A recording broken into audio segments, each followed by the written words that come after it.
Hey YouTube, Jeff Share Stuff here. Today I want to do a video about preparing for a long road trip. Especially this is for people who have an RV or a camper van.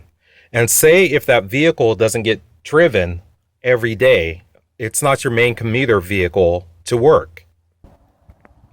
So the point that I want to make is that if your van or RV most likely isn't your main commuter vehicle, before you take that long road trip, the best way to make sure that that vehicle is ready is to do a series of stress tests.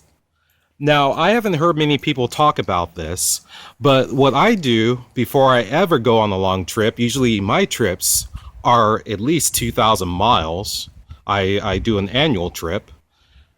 The thing that I do is I drive a route that's 20 miles long, contains a series of hills, and I'll drive that route about 5 days a week, maybe a little bit less, for about a month.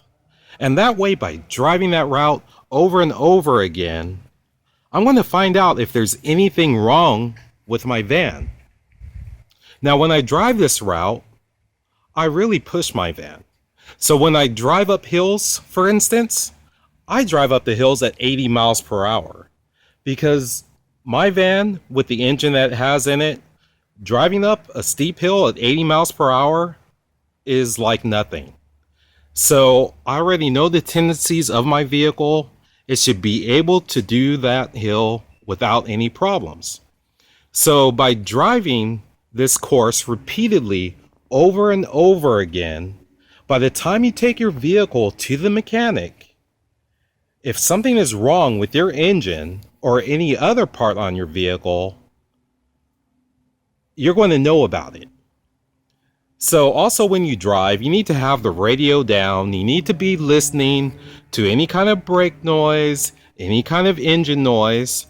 That way when you go into the mechanic, like I said, if something's wrong, that engine light is likely to come on in that 1 month period.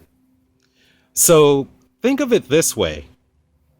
If you're going to run a marathon, do you just wake up one morning and run 25 miles without ever preparing? Or do you run a few miles each time and run a few miles for, say, a week, and then just keep building up the increments how far you're going to run?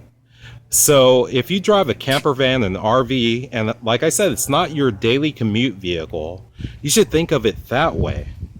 Because you don't want to be out on the road and have that catastrophic engine failure because you just decided to hop in a vehicle that you don't drive that much and all of a sudden drive it 1,000 miles or 2,000 miles. Was helpful for you? Once again, Jeff Shares Stuff. I hope you'll give it the thumbs up, like, and subscribe. Talk with you later.